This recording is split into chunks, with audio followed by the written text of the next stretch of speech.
Selling a little or a lot, Shopify helps you do your thing, however you cha-ching. Shopify is the global commerce platform that helps you sell at every stage of your business. From the launch your online shop stage to the first real-life store stage, all the way to do we just hit 1 million orders stage, Shopify's there to help you grow. Whether you're selling scented soap or offering outdoor outfits, Shopify helps you sell everywhere. From their all-in-one e-commerce platform to their in-person POS system, wherever and whatever you're selling, Shopify's got you covered. Shopify helps you turn browsers into buyers with the internet's best converting checkout, 36% better on average compared to other leading commerce platforms. And sell more with less effort thanks to Shopify Magic, your AI-powered all-star. Shopify powers 10% of all e-commerce in the US, and Shopify's the global force behind Allbirds, Rothy's, and Brooklinen, and millions of other entrepreneurs of every size across 175 countries. Plus, Shopify's award-winning help is there to support your success every step of the way. Because businesses that grow with Shopify. Sign up for a $1 per month trial period at shopify.com/audioboom, all lowercase. Go to shopify.com/audioboom now to grow your business no matter what stage you're in. Shopify.com/audioboom. Hello, I'm Wendy. Chris Robinson has 2 books, Dream Detective and The Premonition Man. One thing he's including now that he left out originally because of the taboo around the topic, who helps him with the information. ETs are part of that. So he's very candid about that now. And it makes what he does all the more interesting. The night before I got the plane to the US, I was taken up into, it was a bit like the Death Star in Star Wars. And there were different kinds of beings there, including some relatives. 2 hours with the Dream Detective, The Premonition Man, Chris Robinson. Thank you for sending me The Dream Detective. I had a chance to scan that, and I appreciate that. So that just gave me one more avenue to go with. Grant and Jake used that for reference, and then we expanded on all the stories in that because at the time, that needed to be looked at by the police and other people, especially if they were going to write anything and support me with it. So we kept lots of things out of it. But it doesn't matter now, and most of it's in the other one. Okay, so just backing up, the Scole Experiment, I was following them because I wanted to see, I knew they had a documentary in progress. That's happened. And then when I saw your book after Jeffrey Mishlove mentioned it with his interview saying Premonition Man, so I went ahead and I'm like, oh my gosh, these are connected. And wonderful, because the Dream Detective basically walks you through your dream process and how things all started. But you're right, you had to omit some things because everything that the writer included had to be confirmed, signed off on from the police perspective. They didn't want to release the authorities. Yeah. So that one we had to do that. Okay, so with Grant and Jane's version, and these are the people who are behind the Scole Experiment, which basically is proof of afterlife. That was the whole goal of that, and it's a wonderful documentary. You also have the ability and have added your connections, and even at the end, this is a slam dunk for people who are saying there's more to life than what we see. The ET element also factors in. You're no longer holding that back. That's correct. I mean, it was held back because I can remember the words. Bad enough you're talking to dead people. Don't bring extraterrestrials into it, please. And I agreed not to. I couldn't see the point. At that time in the end of the 1980s, I wanted to establish that this was real. And if leaving certain bits out helped me on that journey forward, I was happy to leave them out. And that worked. I think it was probably a good call. All right. But now there's for society, there's a different belief system, especially when the UFO stuff is actually being more okay and signed off on as legit from all sources, authority-wise. Then we can actually talk about it without the little giggles and the asides. When they proposed the book, they actually had a paper. The paper was the UFO that 1971 you're citing. It says, when you see one, don't be the only one. Exactly right. That was my philosophy, and it was really. I mean, you don't know how much of it is in your imagination, thought-wise. But when I saw that first one, I'd already decided if I ever saw one, I wouldn't be the only one. That's why I knocked on all the street doors and got everybody out. But it was only less than, I think, 2 months before I saw the second one. And the second one was filmed by a TV company, and I was interviewed by people from our Air Force or the ministry in the Air Force. And they took Malcolm and I, we were the two witnesses that, were together. They took us back to where we saw it and did some elevation measurements and speed calculations and whatever they were doing. And they came back to see me, I suppose, spring 1972. Mm-hmm. And I remember the words of one of them. He said to me, we managed to find a radar track of that. He said, and whatever that was, it was doing in excess, I think he said, of 90,000 miles an hour, and it stopped dead. And it did. I mean, it shot across the sky and stopped. And then it moved a little bit and stopped. And then it moved a little bit more, and then I watched it go back the other way. Now, the TV company only filmed it stationary and then going back towards the direction I was in. I was about 100 miles from where they were. This thing did 100 miles in 3 seconds. Amazing. And you can see it. You only got to, if anyone wants to look at that video, they've only got to Google Oxfordshire UFO 1971. Okay. It's online. I like it. It's documented. That's the thing about 1971. And it's been denied from what? Since then? Well, yeah. Uh-huh. That was my initiation into it, in the August and in the October. I've now seen two things which are so far off the charts in their ability to move around that, I was convinced. In fact, I was convinced I hadn't been wrong. Yeah. Yeah. All right. The other thing too, from childhood, you had a heart condition, and that also I did. I was born with a congenital defect. Yeah. That comes into factor later when you've had all of these experiences, and then there's an operation that nobody can explain. And as a matter of fact, the doctors were saying, you had an operation, you shouldn't be here. Why didn't you tell us you had this done? Can you provide details on that? That's exactly right. Yeah. Yeah, I mean, I think it was, there were two operations. The first one, I had a tear. I had injured myself and got a tear in my diaphragm.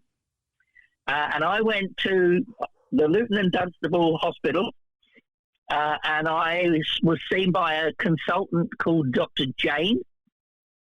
And they did a barium meal and a scan, and I can't remember other things. And he said, well, we're going to have to fix that because it could get worse. So they were going to schedule, in fact, they did schedule surgery for me. Now, because it was the NHS, so I didn't have the money to pay for it there and then, there was going to be a delay of 3 or 4 months for this to happen. About halfway through that waiting period, I'm going to say dreamt that I was beamed up into a spacecraft. And I was laying on what was like an operating table with my right arm strapped out horizontally. I'm horizontal, but my arm's going out horizontally as well, away from me. And I'm looking to my left side at the earth below through some kind of portal or window or whatever it was. And I remembered, wow, what am I doing here? Now, this was the most vivid, lucid dream you could ever imagine. They operated on me. In the morning when I woke up, the first thing I said to my wife was, I've had the most incredible experience. And I dreamt I was beamed aboard a spaceship and they done my operation. And then she said, look at your arm. Well, there were 3 puncture marks on the inside of my elbow. It looked like small drill holes with a red circle around them. And my wife just looked and I looked and I thought, whoa. Anyway, I went to my doctors and I showed them to, his name was Dr. Kurt. And he looked at them and he said to me, what have you done?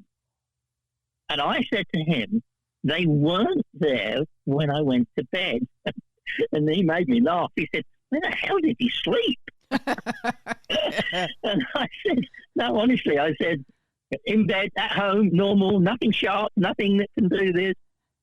And he said to me, well, you're a bit strange anyway. They don't look infected. If it starts to swell up and get red and hurt, come back. Because it didn't. So I forgot about that. I then get to the hospital, which would have been, I can't remember exactly. It'll all be in my medical notes. Say 6 or 7 weeks later, they'd healed up. And I go in and get prepared for the surgery. And they walked me into the operating theatre.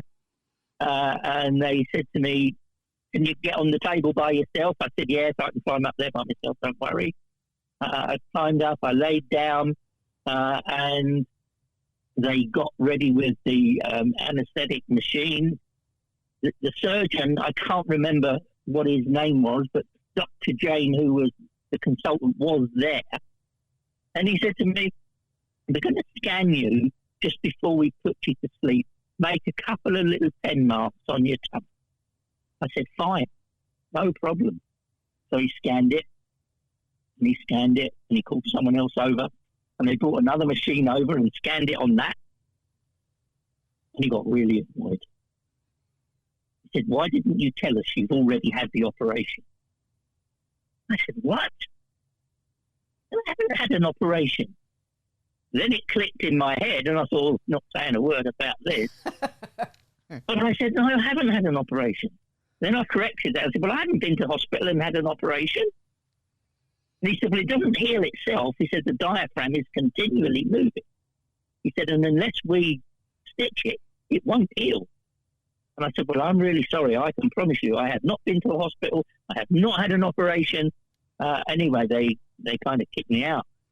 And put a big red letters across my hospital notes about wasting their time. Oh. Sometime later, I saw my cardiologist, and he said to me, come on, he said, it's not like you to waste their time. What really happened there? And I said to him, you'll never believe me. I said, I'm not going to tell you because, you know, I've got myself into enough trouble over it as it is. And he said, no, tell me. So I told him. And he looked me straight in the face and he said to me, I've heard stories like that before. He said, we just don't talk about it. Whoa. So then about, I don't know, maybe a year after that, because of my childhood heart condition, I still have a yearly appointment with the cardiology. So the next time that I went, which would have been the following September, I saw Dr. Hassan and he said to me, look, we can't really do much for you. Your right coronary artery is completely blocked. And he said, and, you know, the angioplasty failed because when they did the original operation, apparently my aortic stem, a doctor would understand this, is very short now because where they removed the defective part of the aorta and resected it to the heart, there's not enough of a swing round to get the catheter into the right artery. And I accept that. I mean, you know, as I say, I don't need to know much about it. I just accept it. So the pains got worse and worse. And he said to me, why don't you ask your friends to fix it? He said, because there's nothing we can do. He said, you know, this will just go on getting worse.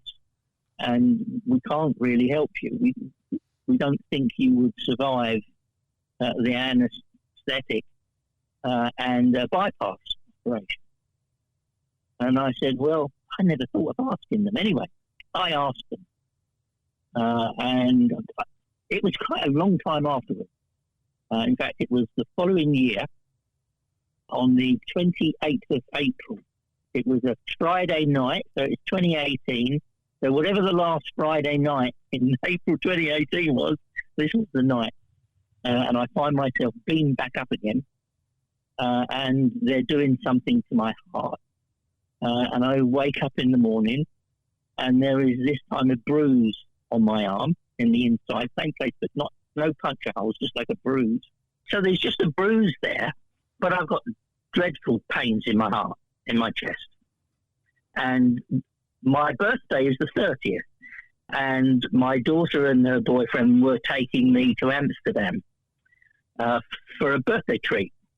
My daughter, she's cabin crew in an airline. She said, I can't, even though you're my dad, I can't let you get in the plane like that. And I said, I'll be all right. Honestly, I'll be all right. She said, no. She said, you're in agony. Anyway, that faded away. And by lunchtime, that pain had completely gone.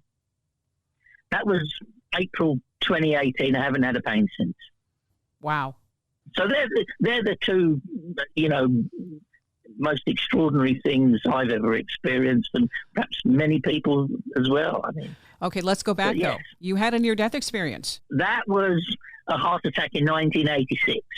And in 1986, I'm assuming I died. I was in a boat with some people, and it was the middle of the night, and I was asleep, obviously, but then I found myself rising up through the superstructure of the boat, and found myself in this big, huge white room, and I'm desperately trying to breathe. I mean, like really trying to breathe.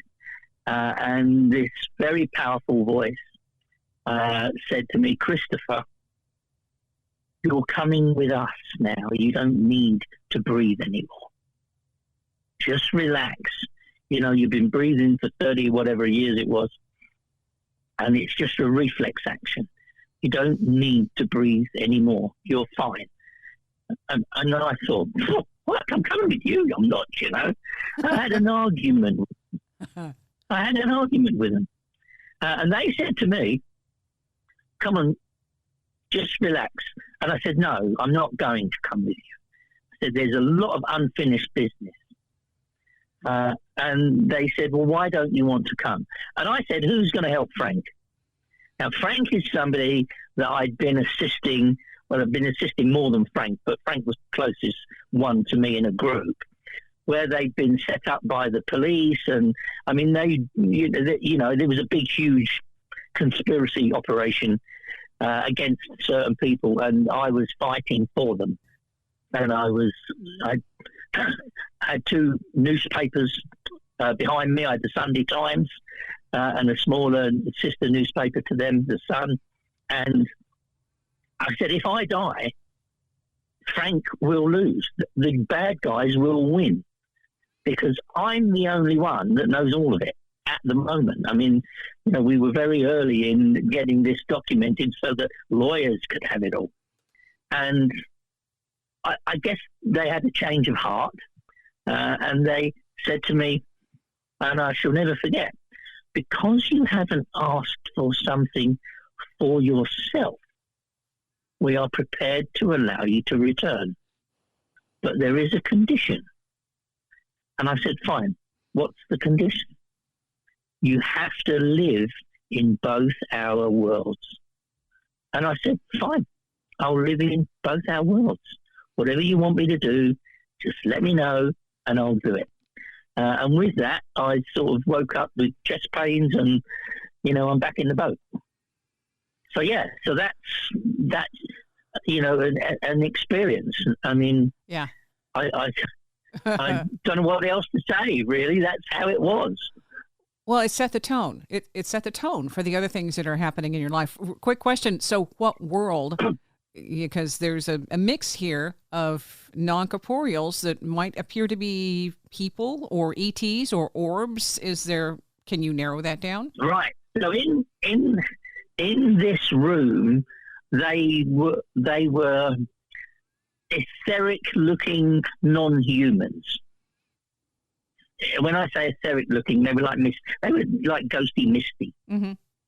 There was no solid form that I can recall, but they had form, if you see what I mean. Yeah, yeah. They had form, but it wasn't,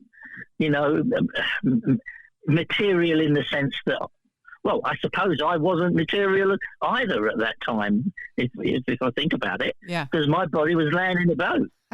So we were all, misty, ghosty. I don't know how to explain it, and rather than get it wrong. No, that's perfect. That's perfect. But that's what it was like. Yeah. So that was the beginning, because I'd not had any real precognition. Certainly hadn't had messages about the future. Messages that if certain things didn't happen, the world couldn't be saved, and it became a whole thing to do with terrorism. Now, what really, I think, got hold of my interest, apart from the fact that I was going to honour whatever they wanted me to do if I could do it, is that this whole thing was about killing for God, killing in religion. And, of course, all my dreams that were terrorist-related were different religious groups. The IRA were the Catholics fighting the Protestants, and the other ones are, different Islamic groups, and, the current situation is, Islamic groups and Jewish groups and Christian groups, and it was all in some way or another, in my view, because religion divides people, and the way I see it, my religion's better than yours, and we're the right ones, and you're not the right ones, and of course the other side say exactly the same thing, and I just thought, you know what, you're right, and it was as if God was saying to me, yes, we're here, but we're not religious. The religion part of it was invented by men who didn't understand who we were. And I've thought about that ever since. Of course, that's why we did the God experiments in Arizona in 2001. That's with Gary Schwartz, and that's also available on video, downloadable, watchable, whatever, online. Yep, it is. And he wrote a book called The God Experiments, G.O.D. Because he didn't like to leave the dots out. He didn't want to call it God in that sense. Right. He wanted to call it the grand organizing design. And he put you through the paces. Oh, well, I mean, these extraterrestrials, it's really quite funny. We haven't got lots of time to talk about it all, but basically I've done from 1988, when I warned of the Pan Am 103 bombing over Scotland. I warned of that in the morning. It happened in the evening. That got me plugged into police departments that I hadn't even heard of, and the intelligence groups that I hadn't even heard of. And, of course, really things changed then, because you can't predict something like that and not get questioned about it, let me tell you. So, I mean, that was quite funny, because I'd made a statement about it at the lunchtime in London to Scotland Yard officers. And then it happened in the evening, and I got a phone call from a local senior officer. He said to me, "What on earth have you done now?" And I told him, and he said, "Yeah, I know." He said, I've managed to talk them out of arresting you tonight, but you must be at Scotland Yard at 9 o'clock in the morning, or they will come for you. I said, "Tell them I'll be there." Because I was there. It was, I can only say, quite interesting, because I'm used to dealing with police and high authorities in all different agencies. And these two walked me up the back stairs instead of going up in the elevator. And one of them looked at me and he said, "You could be a security risk." And I thought, yep. And the other one looked at me and he said, but you could be an amazing security asset. And I said, I guess so. Anyway, that's all. Lots of that, I think, is in the book Dream Detective, and lots more of it is in the Premonition Man. But that was really the beginning. And then I probably saw every mainland UK IRA attack from then on. I had a bit of a problem with certain police officers in 2000, and at the very beginning of 2001, they said thanks but no thanks. You've upset too many very high up people. And I thought, what do I do? Well, the meeting for that, final parting, if you like, and signing off, and was in the American War Cemetery in Cambridge. And after they left, I walked around the cemetery and I just was talking to whoever was there, saying, look, what I've seen, which was going to be 9/11, they don't want to believe it. One lot tell me they are interested. One lot tell me that it's too far out and they don't want to believe it at all. I said, I need to get to somebody in your country. And you can't just phone the CIA up and talk to them, I don't suppose. Anyway, what I did is I went into the chapel at the American War Cemetery and I laid on the floor. And I looked on the ceiling, and there's so they call them murals of the Air Force in World War II. And on one side there was the Army, and the other side was the Navy. These beautiful paintings, and I don't know, I'll call them murals. And I lay there and I just closed my eyes and said, do you guys realise that if I can't get this message through, you've all died for nothing?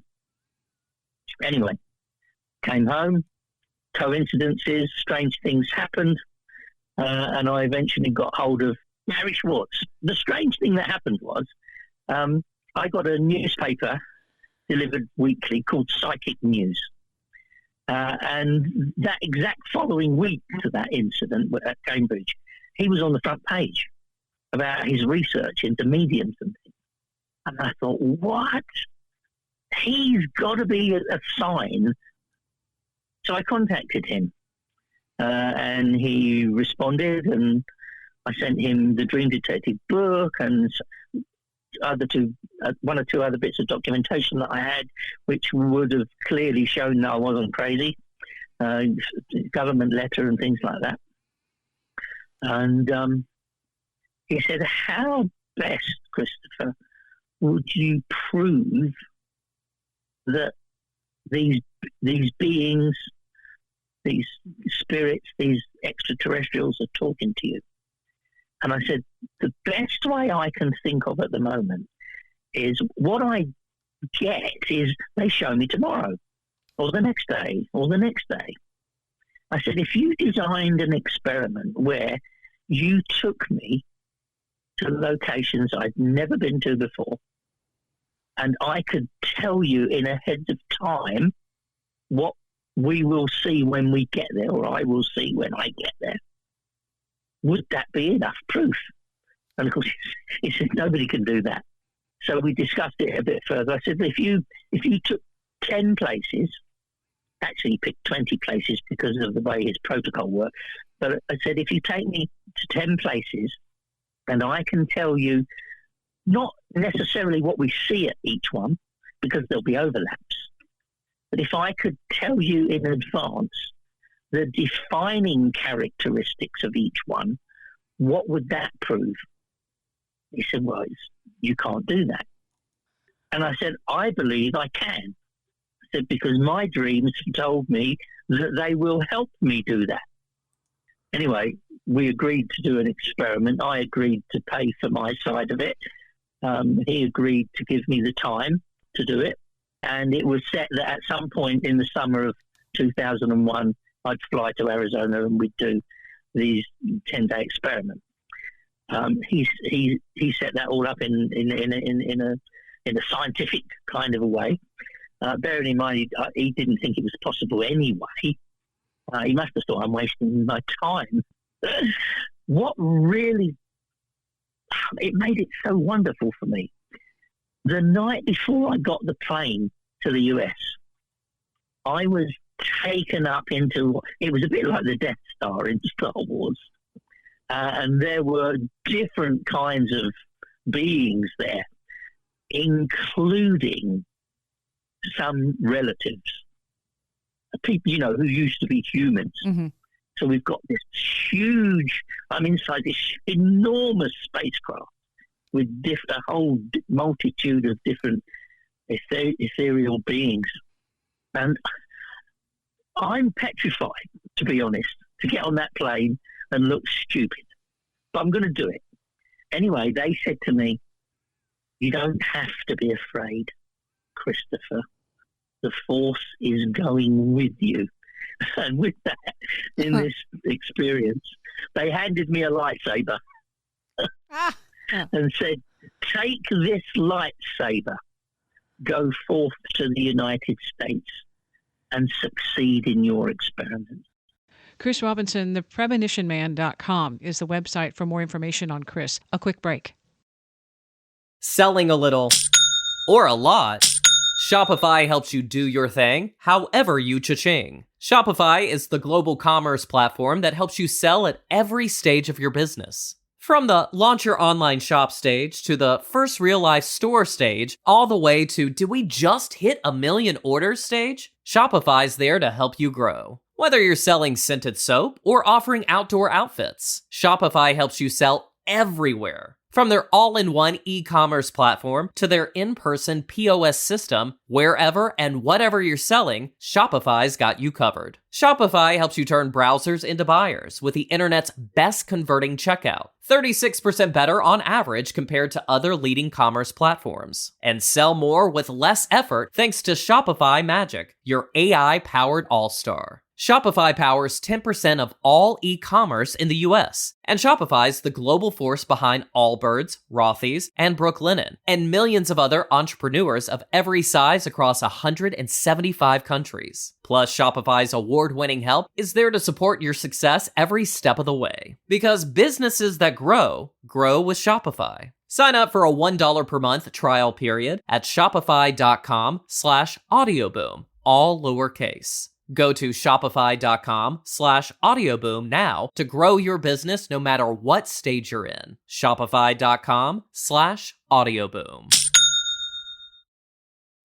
Chris Robinson, the book, The Dream Detective, spells out the dreams and what he did with that, and it's more of a chronology of the dreams. With The Premonition Man, the Solomons, also behind the Scole Experiments, actually go into detail of the entire process. Some pseudonyms are used, but who he was in contact with, what the dream said, and how it played out. And it's fascinating. There's way too much to include here. This is just the overview to give you an idea about Chris and what he does and some of the highlights of his anomalous experiences.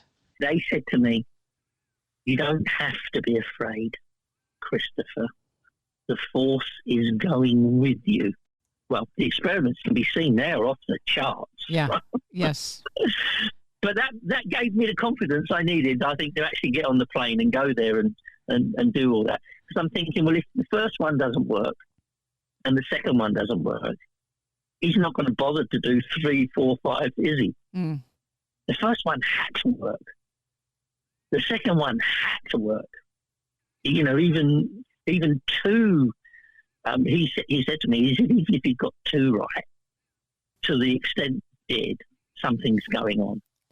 He said, "And what did you do? You got them all right." And I said, "Well, what does that show?" And of course, he wrote his book and he wrote a paper. The Society of Psychical Research, who I have no time for at all, refused to publish and refused to publish and refused to publish. And I met some of their snotty-nosed professors who said, "Oh, this is absolutely impossible. This can't be real. You can't possibly have done this." I mean, what a bunch of old fools that I met. I mean, so I really had no time for them. You also had the pushback from the authorities. I mean, one time I believe it was a London bombing, that you had the information. Well, Yeah, well, that was when I did the Arizona experiments. I had little or no contact after that with the UK authorities. I was now plugged into the Washington authorities, and I think they were a bit, I don't know, they were a bit unhappy, and I think they were also perhaps a bit afraid. So nobody here spoke to me after that. But I had, well, 1, 2, 3, 4 people who were real connections that I could make at any time. Tom Drake was one of them. I won't say who the others were. He's made it public already, so it's fine. And of course, I reported to them and to Tom things that I saw coming. And the London bombings, there really was no excuse. George Bush was here. And of course, my main focus was on what was going on with him in Scotland. Was there going to be a terror attack? Was there going to... And of course, I saw the whole thing happen in the London Underground before it happened during that week. And I reported it with Tom. I did tell 2 other people. I did try and talk to somebody here, and the message I got back was, let's put it like this. So the head of Scotland Yard, the head of London's police force, would rather see London destroyed than admit you are real. That's bold. Yeah, that is bold, isn't it? Mm-hmm. So I thought, Sodja, let them go off. And it's really the way the coincidences or synchronicities in this work. My wife's friend was coming from Germany the 7/7, the day of the bombing. And I spoke to her the night before, and I said to her, Gina, whatever you do, don't take the tube into London and then the train on the different train on to where we live, which is north of London. I said, because, there's going to be bombs and I don't want you caught up in it. So she promised me she wouldn't do that. She broke her promise. Fortunately, she was on the train behind the train that blew up at Euston Square. But of course, she was stuck down there all day and most of the night. Sometimes you only get one chance to avoid the inevitable. And it sounds like she got that one chance. She might listen better next time. She got the chance. I mean, I told her, I said, take the Green Line bus and I'll meet you at our local airport, because there's an interconnecting bus between the airports here. And I said, look, get on the Green Line bus. And of course, she didn't. And of course, she was up half the night, and, because everything just stopped in the tunnels. Mm-hmm. I mean, nothing's going. You're down there now. Yeah. And I didn't want that to happen. Yeah. But the experience I had, forward projection into that in my dream, I could actually smell the smell of the underground. I could smell the smoke. I saw the flash. I heard the explosion. I mean, this was going to happen. There wasn't any doubt about it, but nobody wanted to know. Other what they call remote viewing, which is telepathy, they also have reported that you're in the experience and you have all of these elements that say this is happening. It's real, realer than real in some cases. Absolutely. Yeah, absolutely. I mean, I've just got a million stories. I mean, I could talk to you for a month and not repeat one. But these are the big ones. I mean, these are massive. I want to go back. Can you imagine what it was like? If, for me and the police at the beginning. I mean, I've gone in there. I've told them there's a bomb on a plane at Heathrow Airport. It's going to blow up tonight and kill everybody. What colour's the plane? It's blue and white. It's a 747. Pan Am 103 blows up that night. Can you imagine what must have been going on in the minds of those police officers? Yeah, they want to search your apartment. It's like, okay. You're not going to get out of that. Uh-huh. Yeah. That's going to happen anyway. That's going to happen anyway. There were other instances they knew where you were, and they said, okay, we know you weren't here. We know this was about a baby that was being abducted. We know that you didn't have any part of it. Right. But how did you do it? They don't. That's what they don't get, is how could you possibly know? Yeah, they don't have, in fairness, it's kind of hard to believe, isn't it? Yeah. Yeah, it's pretty impressive. You know, Yeah. yeah. Okay. It is kind of hard to believe, but it is what it is. The sources you have, though, this is where it goes back to proving afterlife. And that's why I think you caught the attention of Grant and Jane Solomon, because they were so determined to prove what they had experienced with the Scole experiments. You had an encounter, OBE, an out-of-body experience, where you're above the water, you're looking at a guy who's in the water, and the boat is going out of the picture, and you realize you're above him, and he says, "It's okay, you're all right, you're going back to your body," which implies... Robert, yeah. Okay, with Robert, there's more to that story. There is a whole lot more to that story. He became an informant to me, and he introduced other people who were on the other side to me. I mean, you know, I can't remember exactly how it was, but I think on the return journey, he told me the boat was going to catch fire, and it did. He was angry. He said, "I'm going to do something." He was really angry. Yeah. He'd fallen off the boat and drowned. And he used to be a soldier and I think he served in Northern Ireland. And of course, he's now got somebody to talk to, me. And, you know, this stuff about the IRA just kept coming. I mean, imagine this. We have zip codes like you do. But we don't have such long numbers in them. We have 2 letters, 2 numbers, and 2 letters. And after the first few bombings, I was told in the dream that in order to make it easy for you, we're going to give you the area code of the zip code of the location of the bomb. Mm. Now, think about that. I do know what my code is. Now I'm all over the country. And at that time, there wasn't a computer that you could take out your pocket, or even, there wasn't one even you could put on your desktop and type in and see what the postcode was. I mean, one of them, I had this whole dream about a bomb in Leicester. And I actually phoned Leicester, well, 2 things. I went to the police and made a statement that the bomb was going to go off in Leicester. It was an Irish terrorist bomb, and it was going to be that evening. And I'd got this was my first postcode, LE1. And I actually phoned Leicester Police and said, "Your postcode's not LE1 by any chance, is it?" And they said yes. And I can't remember whether I said you're going to get a bomb or something, but the police had already got on to them. And they sent 2 special branch officers down to see me within a couple of days. And we went through every part of this story up until that point. Because they knew I wasn't there. And, they knew where I was. The surveillance was on me from 1989 onwards. Mm-hmm. Actually, they had a bug under the floor in the bedroom. I didn't know it was there for a long time. Oh, boy. Lovely. But, yes. So what? Yeah, but yeah, it was there. I mean, we found out because I went to New York, and when I came back, I went. Where did I go after that? Somewhere. And my eldest son, stayed in our home, and of course everybody thought I was away.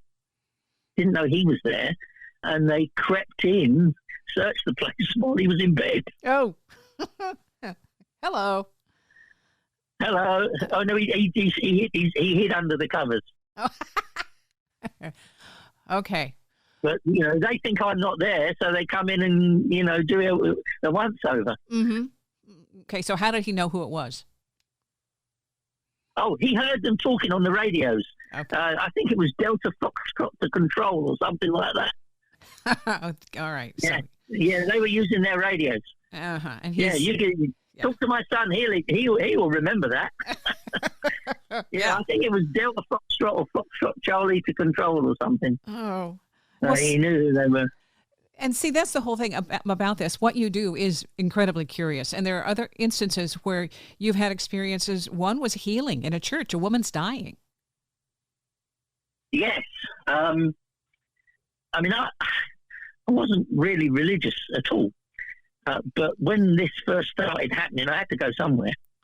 So I've got the police, and I went to the local church that's just up the end of the road where I live. So it was very easy. And I asked if I could speak to the vicar there. And I explained what was happening. And he wonderfully said to me, bring your dreams here every morning at 9 o'clock, and I will give you half an hour every morning I can for the next 6 months. And his name was David Bolster. He's in the Dream Detective book, as so he is. And I don't know, we were probably a year, maybe a year and a half into this, and he's totally convinced this is real. He's seen it. We've seen it at least every week, if not every day. And he said, "Why didn't I come to this particular service on Sunday?" And I hadn't been going to the church. It's not normally what I did, but I'd been going to see him. And I said, yes, I'd like to do that. So this particular Sunday, I got to the church and went in and I sat down. And while we're just waiting for things to kind of happen, I'm looking up in the roof. And I can see a smoky angel. And I'm thinking, oh, don't do this to me in here, please. Please don't do this to me in here. Anyway, I nudged the chap next to me. And I said to him, can you see smoke up in... I didn't want to mention angel. So can you see any smoke up there? And he looked and he said, no, I don't think so. No, it looks all right to me. Anyway, that was that. So the service started and we got about halfway through. And then David announced that we all should wait patiently because something had happened at the back of the church, which he needed to attend to. So we all just sat quietly. And it's as if this angel was talking to me. I mean, it's mad, isn't it? But it's what it was like. And said, go back. Get up and go back. So I got up and I walked to the back of the church. And they gathered around the old lady laying on the floor. And David looked at me and said, Christopher, there's nothing you can do. I said, I think there is. And he then said to the people in this small group, I'll explain about Christopher another time. And I knelt on the floor and I picked up her hands. And I could see the two, the body and the spirit body, if you like. And they weren't far out of sync.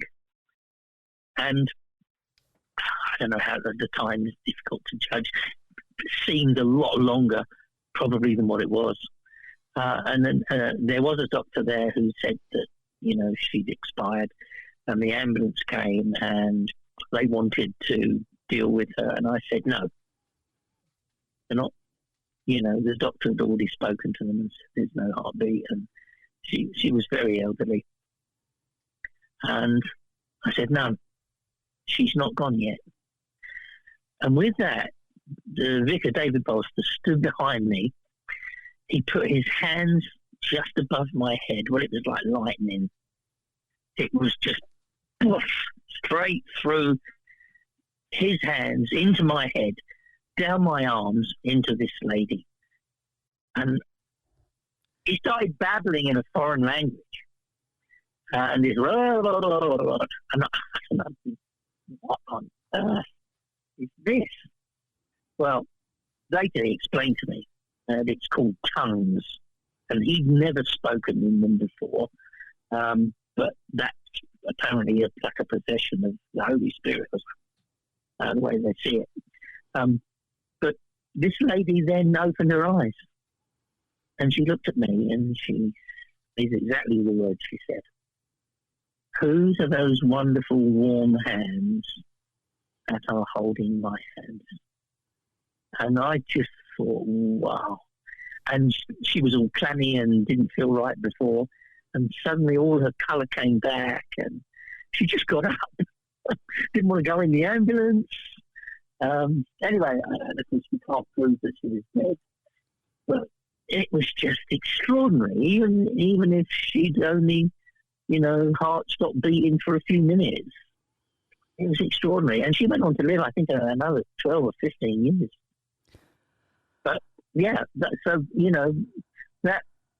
just another tick on the board for weird, unusual, unbelievable, but extraordinarily wonderful things. Because most of these things, even the sad things, are extraordinarily wonderful. I mean, it's just amazing when you start to realize, it's not born, go to work, go to sleep, get a pension, die, and that's it. Yeah. There is so much more. You've talked before about the codes and knowing, the dreams, there are different meanings for different people, and there's also universal symbols. Yes, there are. I mean, if anyone wants to take this further, they can look at the books and look at the videos and stuff that's out there for everyone to see. But there were things in the dreams which weren't, or they got out of place, if you like. So, it'd be the middle of summer, but it would be a thick, deep snow in the dream. And there were dogs and cups and meat and, all sorts. I can't remember them all for the minute. But there were, very clear symbols.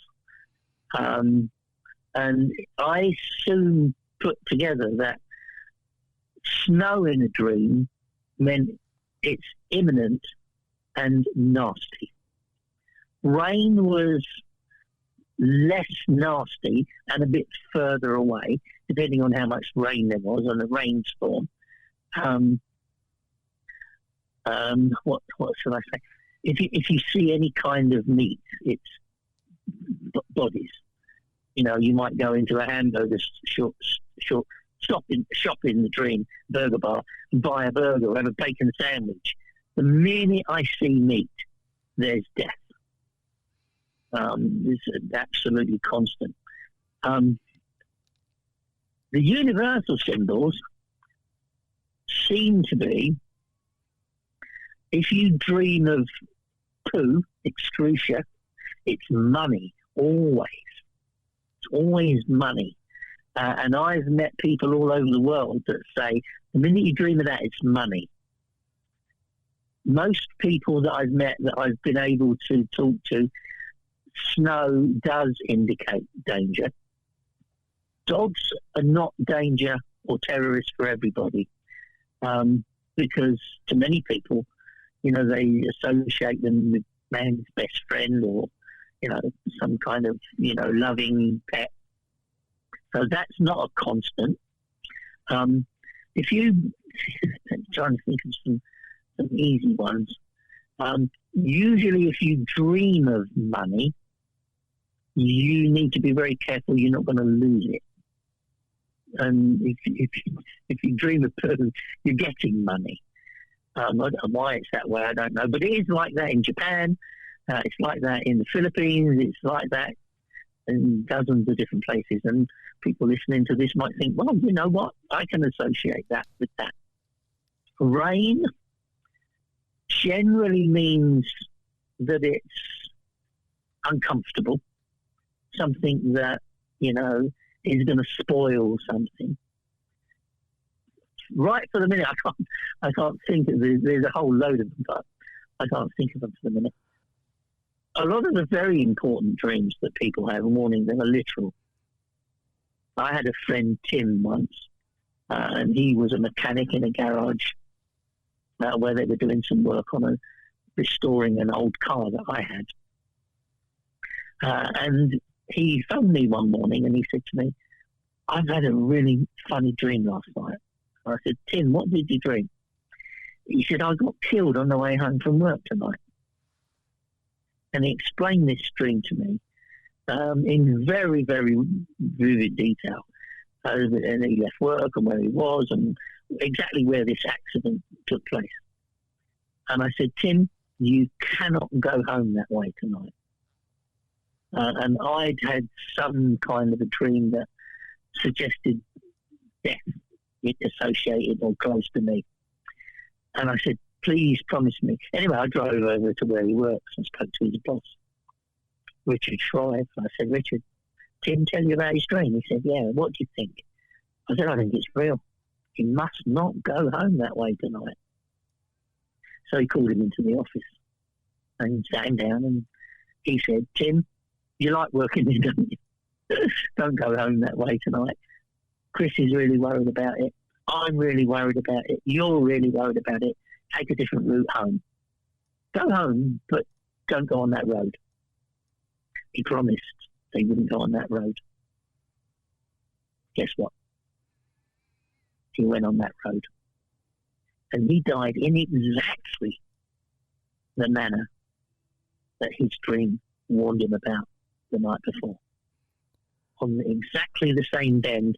And to look at the incident, if he'd have been 10 seconds earlier or 10 seconds later, the car that came round the bend on the wrong side of the road at great speed would have been and gone, or wouldn't have been there yet, and he'd have got home alive. And these kind of things, I mean, and I meet people with experiences like this. That bang you heard's a firework. It's not an explosion. But yeah, no, I mean, there's just so much. I'm going to say it's consumed half of my life, but it's incredible. You know, I mean, so some of the things I said to Tom Drake before he had his issues, I knew exactly what was going to happen to him. I knew the outcome. You know, he's shocked. You know, and the people that were doing it to him must have been equally as shocked because they heard me telling him what they were about to do. Well, he was an and NSA, that's right. just to back NSA whistleblower. Yes, yeah. I mean, basically, I'd been working with him, giving him information and taking tasks. I mean, he's the person who the last thing he asked me was where is Bin Laden, and I think it was 2008 November or end of October, and I sent him a message because I always thought he was dead, and he asked me to look at it once more, and I wrote the question down in the dream. You know, where is Bin Laden? And this is what I wrote. If he is still alive, he is in Abbottabad in Pakistan. And in the dream, I saw like Google Earth zooming into that town in the north of Pakistan. And I wrote down the name of the place. And I emailed him the next day and said, Tom, this is what I wrote. If Bin Laden is still alive, this is where he is, in Abbottabad in northern Pakistan. With Saddam Hussein, who we found, that was the first real shock, I think, for him that we could track that down. I was working with two other psychics or mediums. I'm not sure whether they preferred to be called psychics or mediums. So there were three of us. There was a lady in France and a lady in Phoenix, and there was me in England. And we were all asked, we were given a day, and where will he be on that day? And that's the day they got him. And they got him where we sent them. You know, so this is, you know, a hugely valuable way of getting intelligence. You know, I think if it's intelligence that you're meant to have. Yes. I'm not sure you can get things that you are not meant to have. But yeah, no, there's so many. I mean, I found so many murdered children before they got killed, kidnapped, but found them. The list is endless. I want to go back to the one thing, I mean, even on your Twitter feed or X feed, the ET Grandmaster, the messenger that you get information from. Yes. The Grandmaster seems to be a being who has high rank, who says that he is responsible for this section of the universe. So he's kind of overseeing, if you like, what goes on, not just on our planet, because he didn't describe it like that. And I asked him, who are you and what do you do? I'm the Grand Master. And I think it's something like somebody has to be your servant. Or what does it feel like to be the servant of the Grand Master? It feels amazing. I've got to be honest. Well, but there's one message that you sent me that you wrote down. The message. When we were in Arizona, the purpose of the God experiments were to show that there was a higher authority, a higher intelligence, and it does not like religion and religious killing of different groups. And it's been put to me so many times that religion is invented by people, but we are real. We are here. There is a higher authority. There are highly advanced beings technologically, and you've made a mistake. You think we're gods, and some people have said, that this is what we want you to do, and we don't. We don't want you to hate other groups. We don't want you to kill other groups. We don't want you even to separate yourselves into groups. We want you to know the truth. And the truth is that we are here, you are there, and we are much more advanced than you are. But when you are ready, we will take you forward and show you more advanced things. And you are not ready yet. And if you think about it, if you came in from space and you really were a highly intelligent, compassionate human, not human, but being, and you took one look at the Earth, you've got people blowing each other up, you've got people killing each other, you've got children starving to death, you've got somebody just across the road who's got more money than he knows what to do with. And look at the inequality and the suffering that you would see if you came in from outer space. We're a mess, aren't we? We're a mess. Chris Robinson. You can find out more about Chris in Dream Detective and the Premonition Man. A quick break.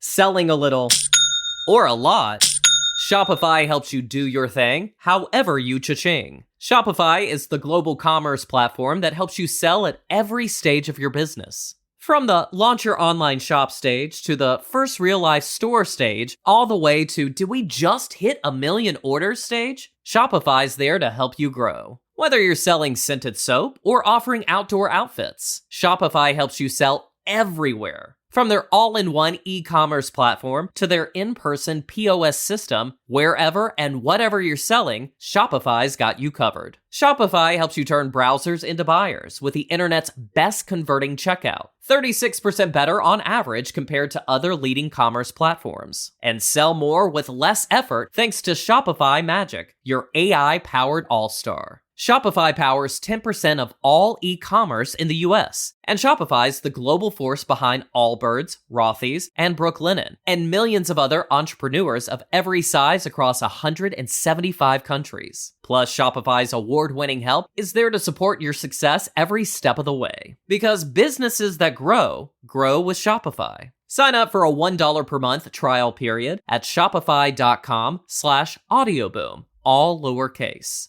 Go to shopify.com/audioboom now to grow your business no matter what stage you're in. Shopify.com/audioboom.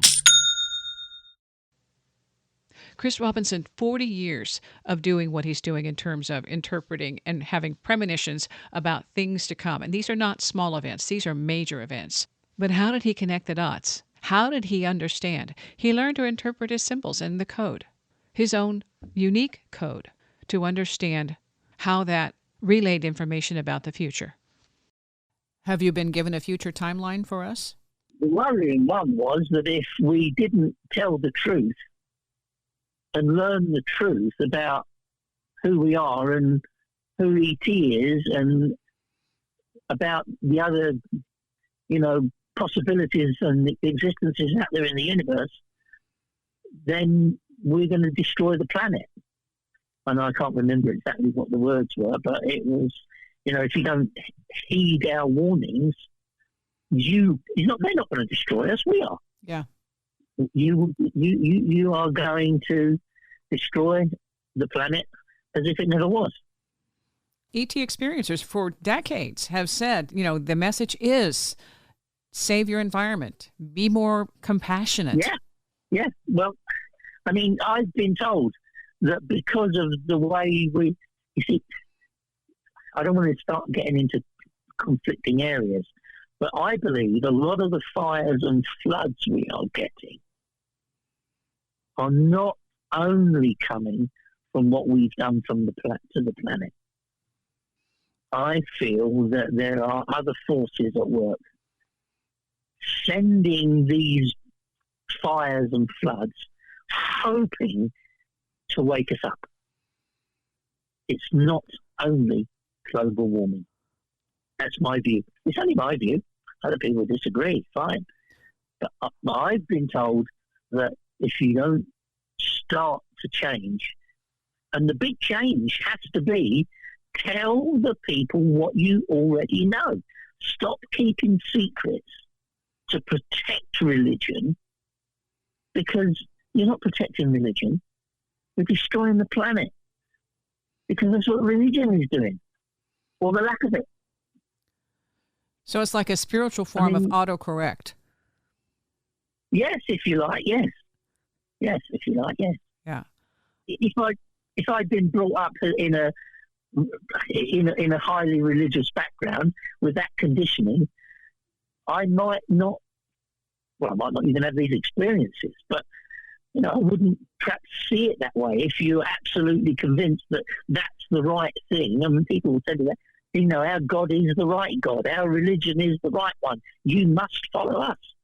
And of course, someone else disagrees, and then, it's what was going on mainly in Northern Ireland between the Christians, Catholic Christians and Protestant Christians. They hated one another. I don't fully understand how it got like that, but if you look back in history, most of the wars have got religion somewhere rooted in the reasoning for the existence of the war. I think there's no doubt that's a pretty long story there. Yeah, there's hate embedded throughout our history of centuries of history. It goes like that. Yeah. I'm not blaming anybody now. It goes back thousands of years. Yeah. And of course, I'm one of these people who doesn't believe that we only existed from 4,000 years ago. Yeah. I think that there is so much evidence that there were humans in existence in different civilizations that we're only just beginning to uncover have ever been there. I mean, there's stuff thousands more years older than what we're accepting. I mean, if you watch the Ancient Aliens series on the television, I don't know, it's about 10 series now, I think. But, they take you to places where, structures have existed for thousands and thousands of years, and they were built in ways that we couldn't even build them now. Yeah.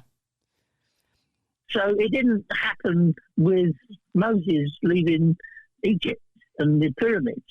There's things that probably go back 10,000 years before that, and maybe even 10,000 years before that.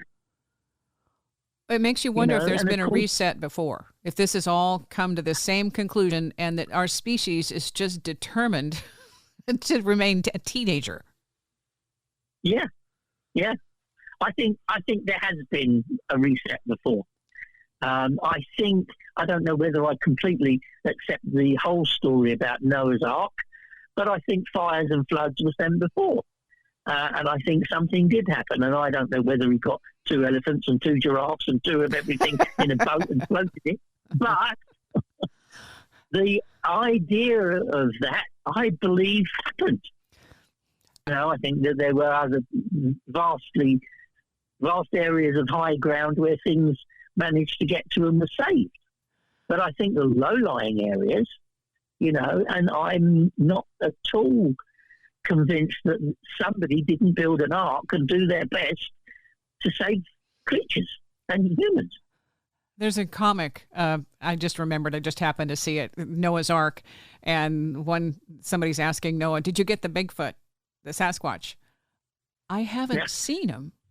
And nobody sees Sasquatch, so Sasquatch is there. But you see, they live up in high mountainous areas that wouldn't have flooded anyway. And they're interdimensional. Okay, so when the water hits, they're like, okay, time out. They could well be interdimensional. Yeah, time out. Yeah, they could well be interdimensional, yeah. Well, that's my other question for you. The beings that you talk to, and when you said you were in spirit form or ethereal bodies or mist fog, you have pictures of orbs. And just because that orb is a circle doesn't mean on some dimension it isn't another life form, being. No, I mean, the most extraordinary experience like that, I was doing similar to Arizona experiments in Germany, as if you like, as a practice run in 2001 in April. And I'd gone over to Germany and they were going to take me to 3 different locations. I had to dream about it the night before. So on the first location, the first night, I had my wife and children with me, and she had some friends in Germany who were also very interested in doing these experiments and watching them. And they were being filmed for a TV company. And we got into bed. We were in a small little flatlet. And we got into bed. The children had gone to sleep. My wife and I had got into bed. And we put out the light. And she was kind of cuddling up next to me. And there was an explosion. Bang, crack. And I can only describe what happened and I saw.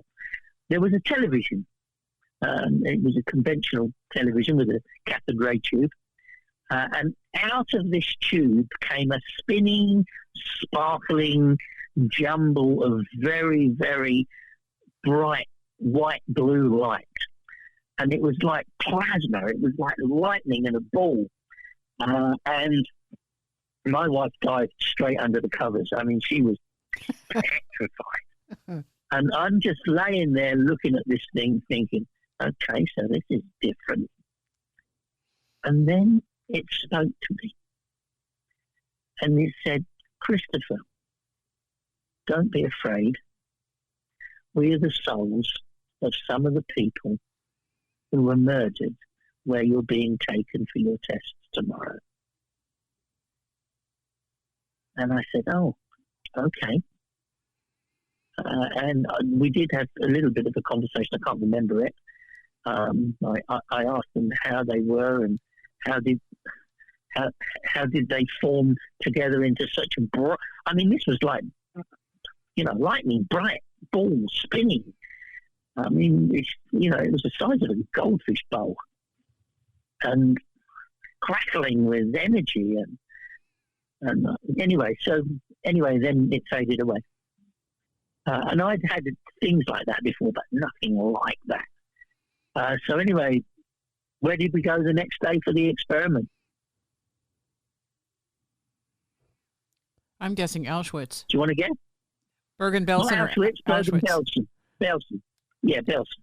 Aha! Bergen-Belsen. Okay, well, my second guess. Yeah. But, and I didn't think of that because another place was a railway yard and another one was a canal ship thing. But the first one was that. And they were picked from envelopes, the same as Schwartz did. This TV people would, I told them I'd be going to America and I never actually saw the program. I don't know what it was shown on some German channel. I never saw it. But, I mean, and that was it, you could smell the ozone. This, so clearly thousands perhaps of souls can come together in an energy and talk to me. Mm-hmm. They don't talk to me, they don't talk to anybody. Mm-hmm. It was just one of the most, when I got where we were going, because they didn't tell us where we were going. And when I got there, I just thought, well, you can only feel sad if you go to a place like that. Yes. And you can only feel that, you've got to do everything you can in your life to stop it ever happening again. See, the difference between you and your wife, I think, sets up the dynamic for most people, because your wife, okay, under the covers, see you, bye, I'm not here. And you're going, yeah. Okay, so that's the fear. That's the fear. And your response was, well, this is different. Whoa, this is new. Yeah. It was like curious. Well, okay, what's going on? So that I think is what draws the others to us when we are open and free of judgment, saying, what is this? And you're waiting to see where it goes, versus the other of, holy cow, under the covers, under the bed, that fear. Yeah. Fear. Yeah. I mean, she was straight under the covers and didn't want to come out once it had gone. I mean, not a bad thing. I'm not saying that's bad. I'm just saying they're gone now. It's okay. They've gone. They've told me what I needed to know. Yeah. Yeah. Well, it's just that dynamic is, I think, a key of how we are relating, and how, if we want to go forward, we have to be more, I think, adaptive to these kinds of situations, scenarios, when somebody is trying to get our attention and actually help us, not scare us under the covers. Yeah. But I mean, I think she thought, this is your job, not mine. I'm sure. Yeah. She's like, I'm signing off. Honey, you got it. Yeah. Which is fine. Yeah. That's fine. I mean, not long after we got married, I frightened her to death with the ball of light in the living room. I mean, I was talking to her grandmother, and she said, "You don't know my grandmother. You don't even know what my grandmother's name is. You've never even been to where my grandmother lived." Because my wife is Filipino, so and I had not been there. At this particular time, we got married she came to Holland, and then we got married in England. But I met her there, so at that point, I hadn't been to her home, didn't know anybody over there. And I'm talking to a grandma this night, and she just said, she's told me since. I'm sitting there thinking, what have I married? What did her grandmother say? What? Well, her grandmother was telling me all about her auntie and her grandmother's funeral, and another funeral that her auntie was at, and a wedding that her auntie was at. And of course, all these things I didn't know anything about. So I'm telling her about all these things. And she said, "But how do you know that?" And I said, "Well, because she's telling me." Yeah. She said, you can't. She said, "All right." She said, "Ask her what's her name." I said, "All right." So I looked at the spinning ball of light. But it was only a little dark orb, it wasn't like this thing in Germany. I mean, that was, blinding bright. This was just a small glowing orb in the corner of the room. And her grandmother said to me, "This will frighten Bessie, but tell her my name is Femina." So I looked at her and I was being devilish. I said, "She said this is going to scare you. She's called Femina." Well, she screamed. She ran down the hallway. She threw herself on the bed. Her arms and legs were banging up and down, screaming. I mean, she was hysterical. It took me at least half an hour to calm her down. It took me at least half an hour to calm her down. She said, "How can you know her name was Femina?" I said, "She told me." Yeah. This was the fine print of the marriage. The fine print that, you only get after you've signed a certain amount of papers and and agreed. Okay. Well, by the way. Well, we got married in 1987 and she's still here. So and I'm still here. She's weathered a few storms. She's like, fine. He's got it. That's why she's under the covers. Yeah. It's like, okay. Okay. I'm gonna be naughty now. You try and get her back under the covers. That's impossible. That's the thing, though. You have a supportive spouse, and even though these things are extraordinary, it's like the person who is your support system says, "It's your deal. You've got it. I'm okay." That's, and even though that was frightening and unreal at the time, it probably was a way of at least initiating the connection, saying, look, there's more to me than meets the eye, and these are my people that I talk to. And by the way, here's your grandma. Yeah. Yeah, because I hadn't told her anything about this until then. He knew nothing about it. Okay. I mean, you know, it had only, I mean, this was 1987. It had only been a few bits and pieces for a year. And remember, it only started the year before.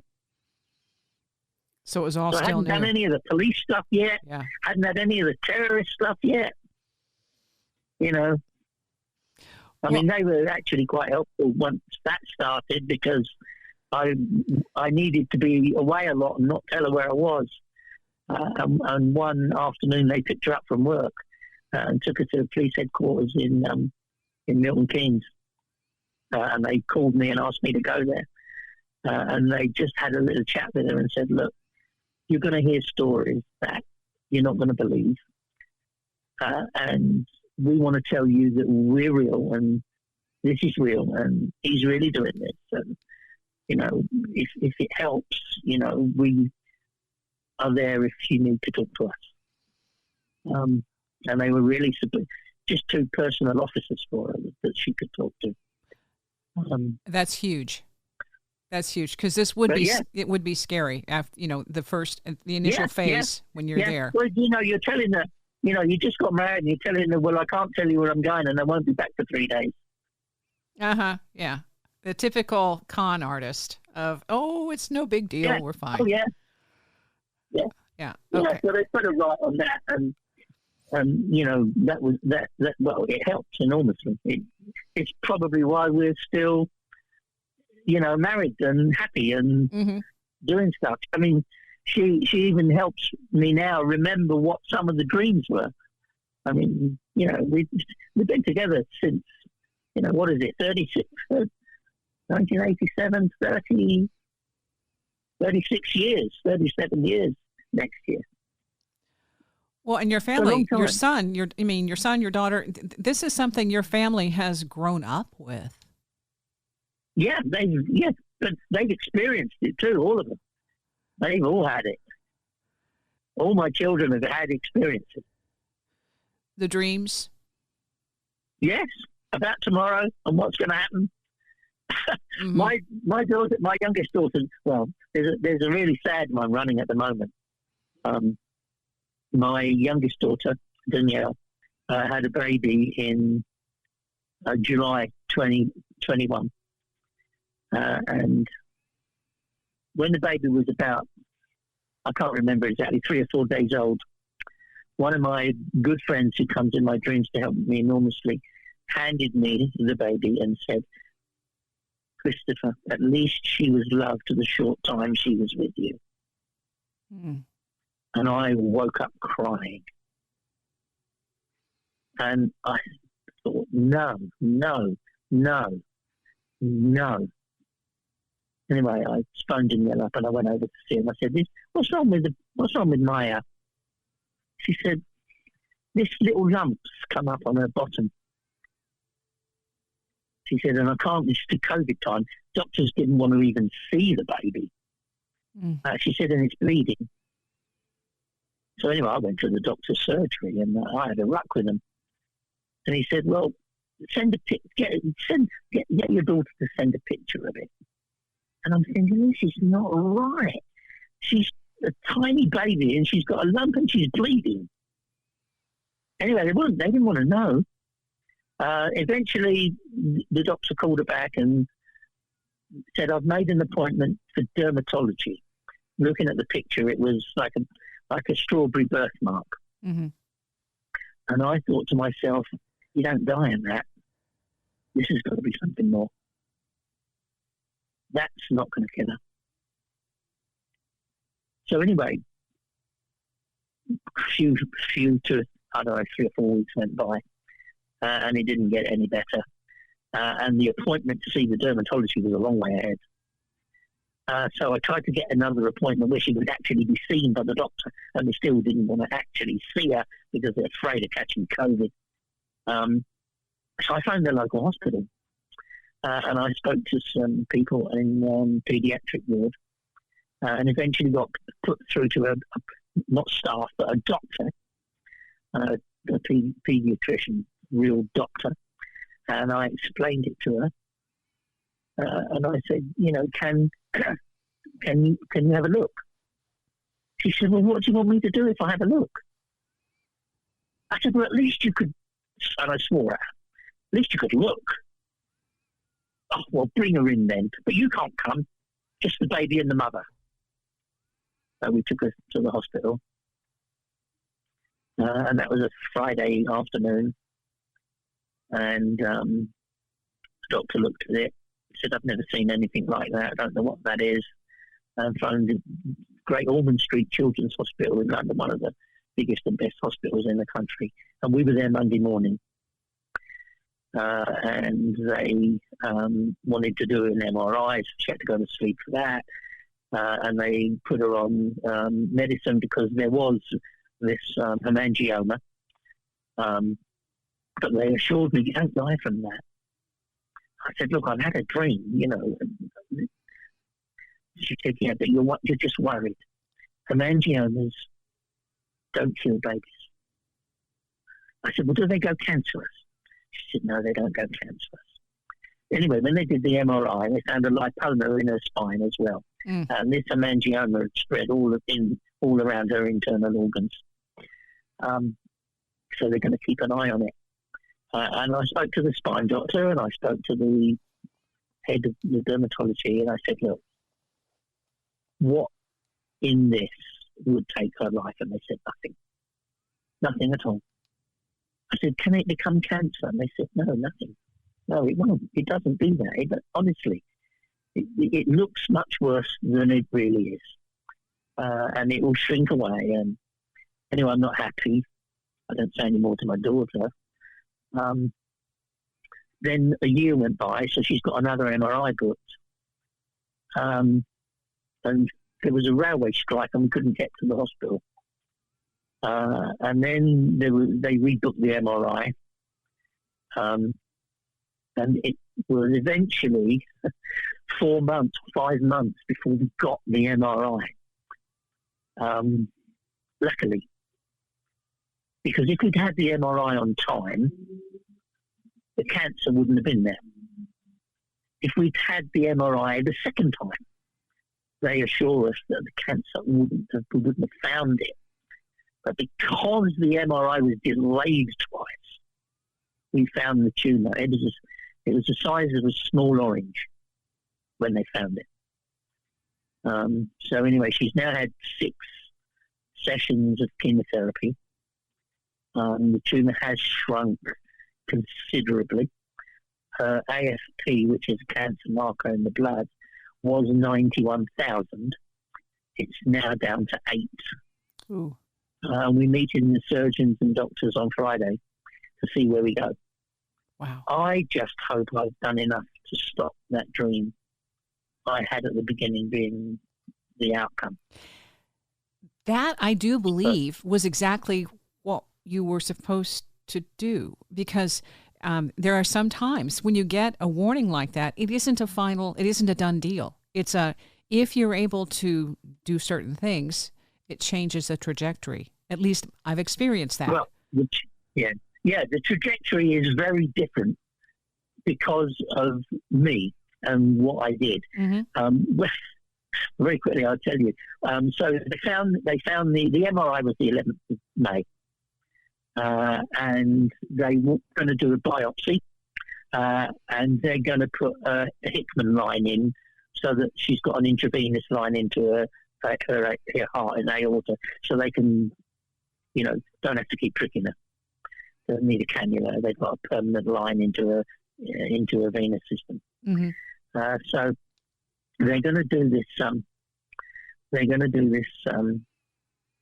Biopsy, and we're waiting for them to take her down. And early, this would have been a Thursday morning, just before the bank holiday weekend here in May. And the doctor came in and he said, they asked you questions. Has she had a cold? And, they examined her, listened to her heart. He said, well, we'll probably be taking her down in about half an hour. And the procedure will only take less than an hour. And then we'll bring you to recovery. So I looked at this doctor and I said to him, when you do this biopsy, I said, it's bank holiday weekend. I said, how long will it take for you to get the results? And he said, well, because it's bank holiday weekend, there'll be a delay. He said, but we'll probably definitely have them all back by, 10 days. And you'll probably hear something in 2 weeks. And I just looked at him and I said, do you mean to tell me that there is a cancer growing in my granddaughter the size of an orange, and you're going to wait another 2 weeks? And then he explained to me the rules and why they had to do the biopsy, and they needed to know what it was. And I said, well, let me tell you. And I told him about the dream. I said, this is it. She hasn't got 2 more weeks with that growing at the rate it's growing. It was already pressing on her bowel, and she couldn't go to the toilet. And she was in a bad way now. From the 11th to the 26th or whatever it was, from the time of the MRI was another 2 weeks before they would arrange for anything to happen. And he said, there's nothing I can do because these are procedures for cancer. They're strictly set down. We do this, we do this, we do this, we do this. And I said, well, you've just condemned my granddaughter to death if you're going to leave it another 2 weeks or even 3. Anyway, he said, nothing I can do, and he walked out. And I think I must have got to him because he went to see the head oncologist. And we waited. She's going to go down in half an hour, and I'm not happy. And we waited over an hour. And then this lady came in and she said, I hear what you say, Mr. Robinson. How would you feel if we skipped the biopsy? And I said, what do you mean? She said, well, there are certain special conditions where if we think it's appropriate, we can start chemotherapy. We can hopefully shrink this very large tumour down to a manageable size and do the biopsy when we take it out. She said, but if we do the biopsy, we can't do that. So my daughter looked at me and said to her, so these special conditions, do they exist? Just about, she said. So my daughter said, please, forget the biopsy, start the chemo. So we did. We started the chemo that night.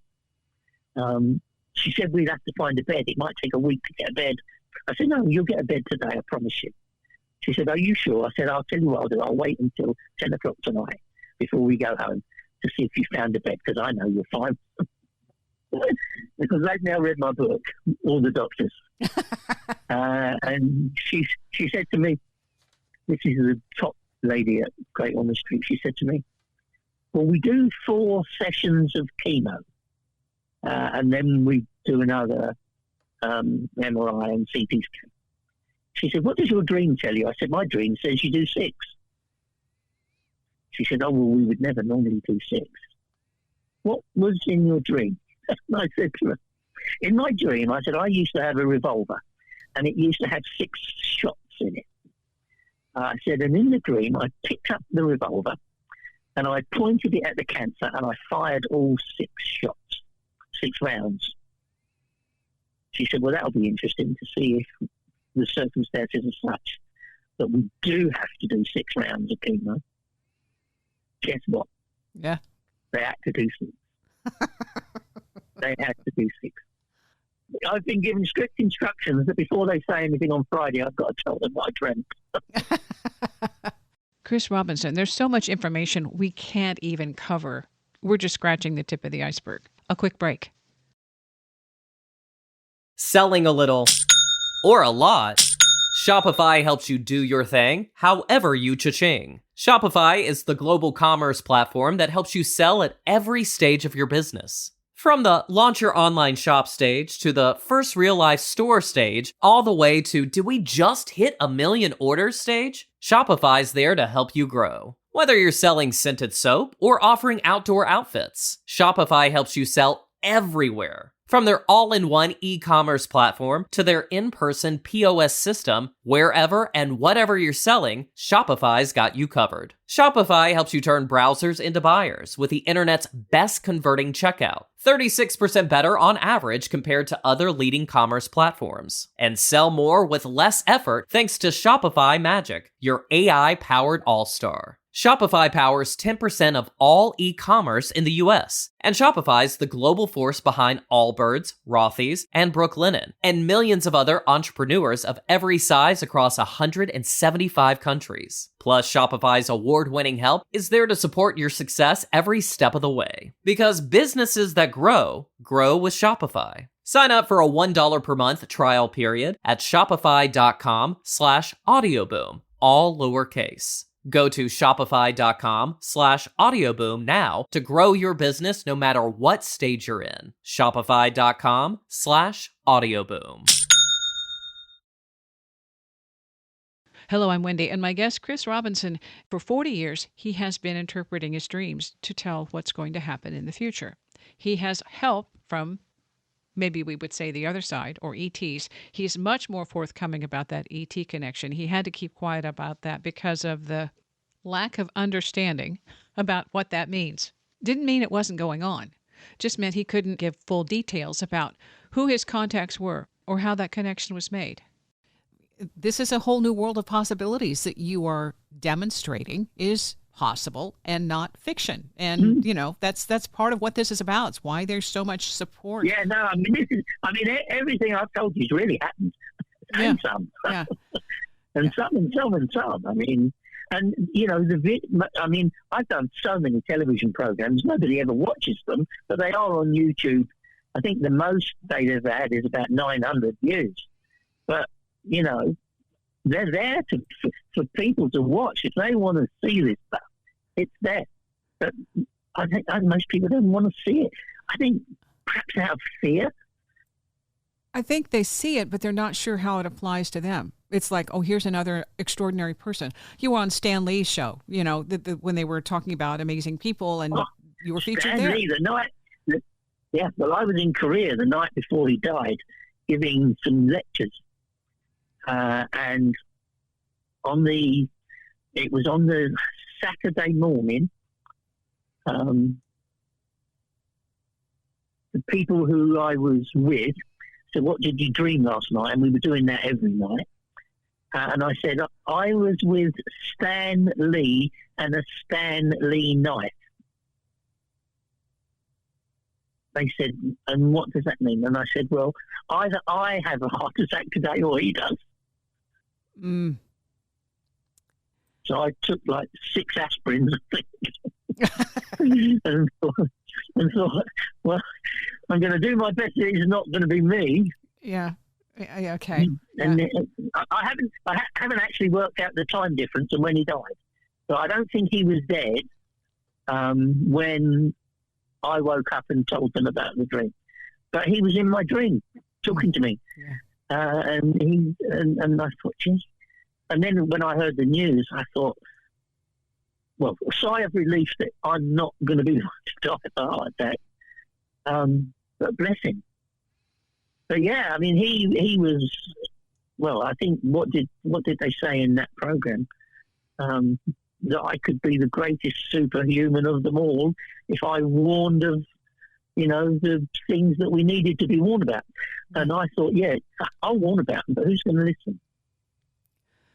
You look at my Israel one, the attack. I tweeted it. It was fun again, weird, strange. The night of September the 11th this year, I asked the question in the dream, what's coming next? What do I dream? Iran, thousands of missiles going to be fired at Israel.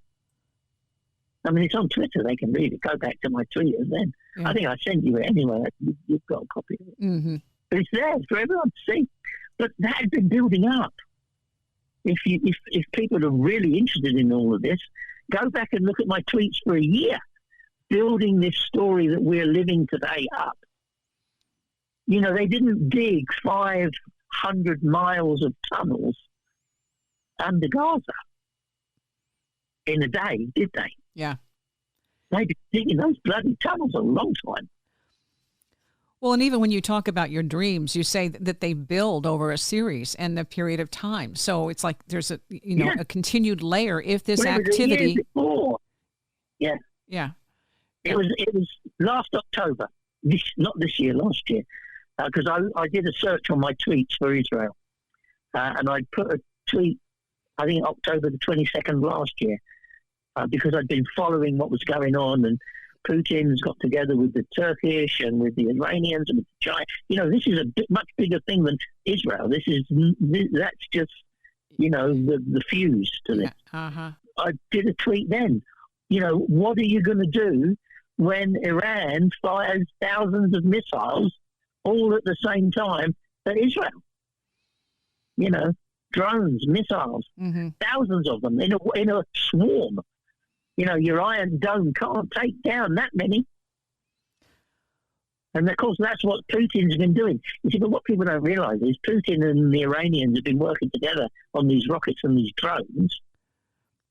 And Putin's been testing the Iranian drones on Ukraine. These, what are they, Shahed drones, Mark 5 and Mark 4. These little drones, you can launch hundreds of them, thousands of them, and just, you can't shoot them all down. I don't know if you've seen this, but there was a headline this morning, and this is the end of October, that Israel, the online maps in China are omitting Israel. And so that might be one of these little, tweaks. Oh, this whole thing has been planned for a long time. Obviously, I've got connections to the Philippines. I've had connections there in an intelligence gathering sense as well. China recently has been preventing the Filipino fishermen going out and catching their fish. And they want to blockade that whole line across, probably to Vietnam, blocking anybody other than the Chinese entering the South China Sea. I think they got like 600 warships ready to go down there. So there's more activity worldwide that is mirroring the conflict, basically. Yeah. I mean, Erdogan in Turkey still calls Putin his dear friend. And his country is the second biggest military in NATO. So what's he going to do? He's going to put them out. When this happens, he's going to say, well, I'm out of NATO. You can't use my forces now. You can't use my bases.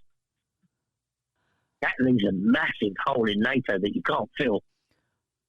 Okay, let's go back. Let's go back to the Grand Master for the higher authority here. What's the overview from that? The overview from that is we've left it too late.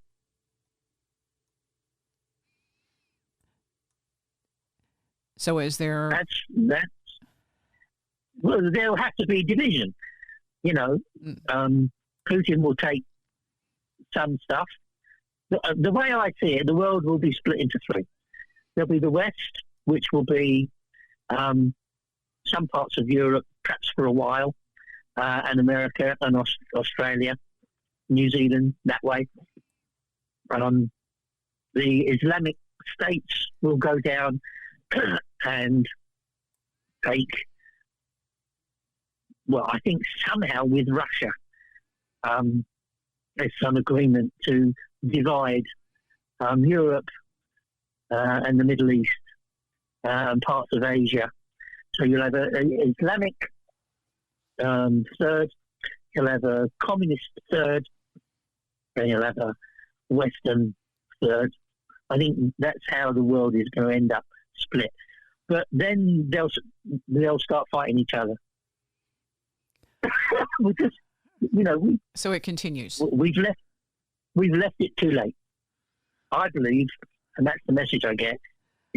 You've left it too late. Any dream information?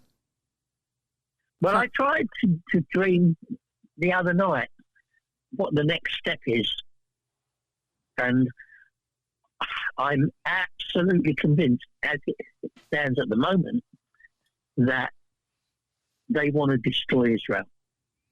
And they're quite happy to sacrifice the Palestinian people, the people that live there. And at some point, if Israel doesn't take Iran out, Iran will take Israel out, and it will just disappear. It's not on the map. And I've seen, like you, I didn't know about your Chinese map, but I've seen a map where it has gone to in a dream. Well, that's just realizing. I'm looking at the headlines from Fox News, Wall Street Journal, the CTEC, and the Insider, and these are all reporting at this moment. You do a Google search; it's going to be delayed after. Yeah, I will. I'll have a look. I haven't seen anything like it, only from my dreams, but that's how it was. Mm-hmm. Yeah. Well, this didn't surface till today. I just saw that headline today, so it's not like you had. I think my tweets talk about it way back. Okay. All right. Yeah. Because these are like 22 minutes, 2 hours, 12 hours. And you and I are, so this isn't something you were Googling. Oh, no. I mean, I'm sat here, I'm talking to you. I'm not in the dark, but, I haven't. Hiding from the trick-or-treaters. Yeah. Well, that's probably gone now, but yeah. So, yeah. No, I mean, you've only got to look at what I've been tweeting and warning for. Well, I've been warning about the problem with Turkey and Russia, and since Erdogan first came to power 21 years ago. You see, my World War III dream, I've got it here, as it happens, was on, I think, the 7th of July, 1990. And I've got this whole thing, and the dream's got two parts in it. It shows the attack by the IRA on 10 Downing Street, which I've got the documentation for someone. I predicted that exactly what was going to happen, even to the type of vehicle and where they were going to fire them from. And I don't know. But I've also got Russian. Very, very deep snow. Everything is real. IRA and then Russian. And the impossible has become impossible. Cannot be replaced once it is gone. 3 rockets running straight up. Roof opens to fire them. This is all to do with the 10 Downing Street attack number 10. And then I've got this whole thing about World War III. And somebody called V/P1, a Russian. Now, I now know that when the Soviet Union started to break up, Putin was a young KGB officer. I've actually spoken to a Russian about this. And when it was breaking up, and when it did break up, he vowed to himself to rebuild the Soviet Union. He was not going to let us get away with that. And he worked his way into the position of power as Prime Minister and then President. And I think then, I don't know how many times he went backwards and forward and what he did. I don't know the whole exact history. But Putin was absolutely determined. And the words, the impossible has become possible. World War III. And that was July 1990. And from then on, what that letter did, after July, I think so, sometime in September, I wrote to our Ministry of Defence asking them what I should do, because what I was getting was more than just a police operation. The things that were coming in about World War III needed to be dealt with at a higher level, in my view. So I wrote to the Ministry of Defence. I think I sent you their reply. It's my responsibility to make the police aware, and at the moment the police are the right people to be dealing with this. I think I sent you that. If I haven't, I can send you. So that was why I wrote to the Ministry of Defence, because I didn't need to. I had the police and other people, already working with me. But I thought, no, I've got to take this up a level. Mm-hmm. Because, if we're looking on a world level of the stuff that I'm being given, and that was long before anything. I mean, that was 1990. The Arizona experiments were not for another 11 years. Are you dealing with anybody in the U.S.? I wasn't then. I didn't have any contact. My first contact with the United States were when the buildings had been hit and they hadn't fallen down. So 2 planes have gone in. The buildings are burning but still standing.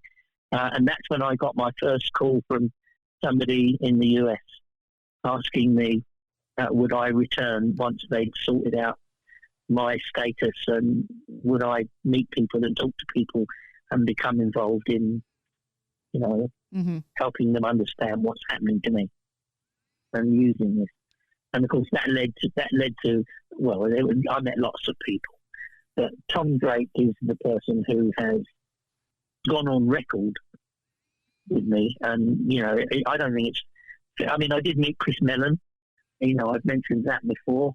But, there were other people that I had much regular contact with, and we looked at different things. We had some successes. We had some, but you see, then Obama came along, and I don't know the real connection, but I know the timeline. November 2008, I think, is when the election was, and that's when Tom Drake's stuff hit the fan, and I got arrested and taken and questioned in London.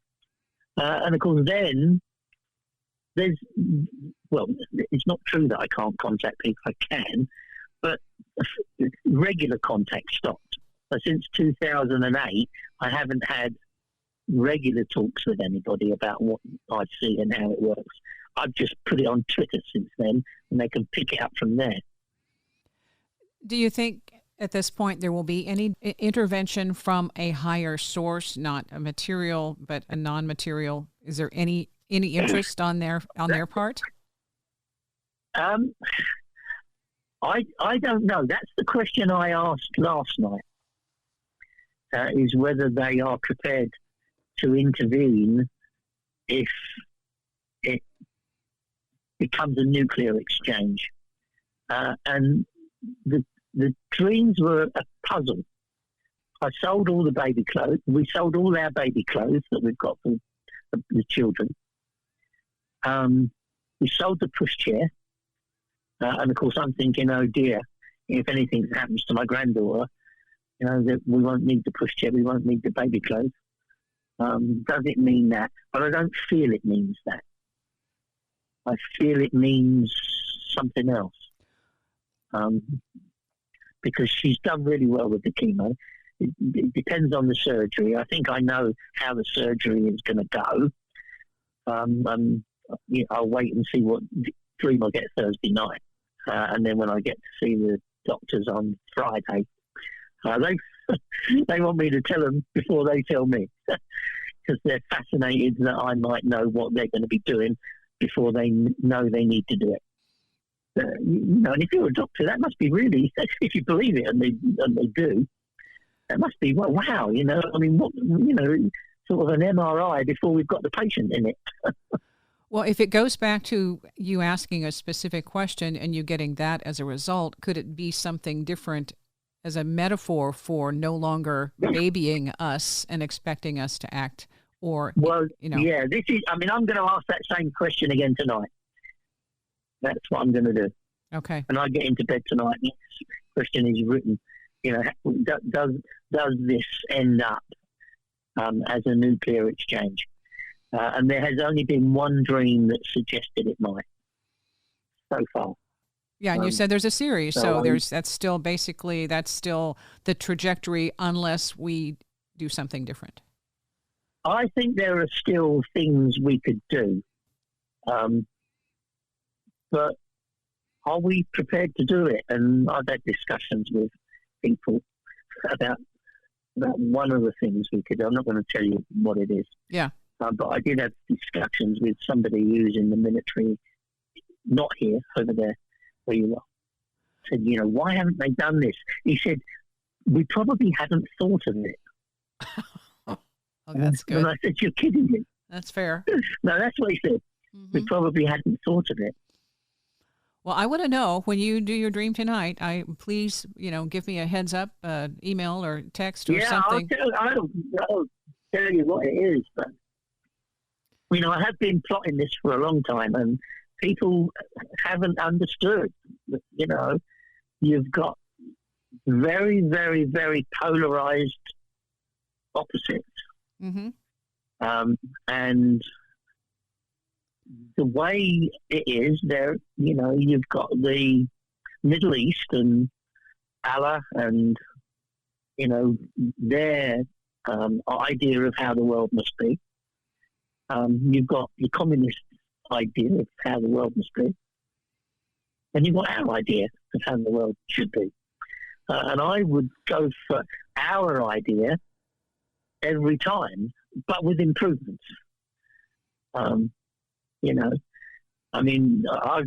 been shocked. There's somebody who first contacted me after 9/11 who I still talk to, and I said to her, "What on earth is happening? You can now openly loot shops and not get arrested. You can go into a shop with a gang of people, steal everything that's there, and the police don't come after you.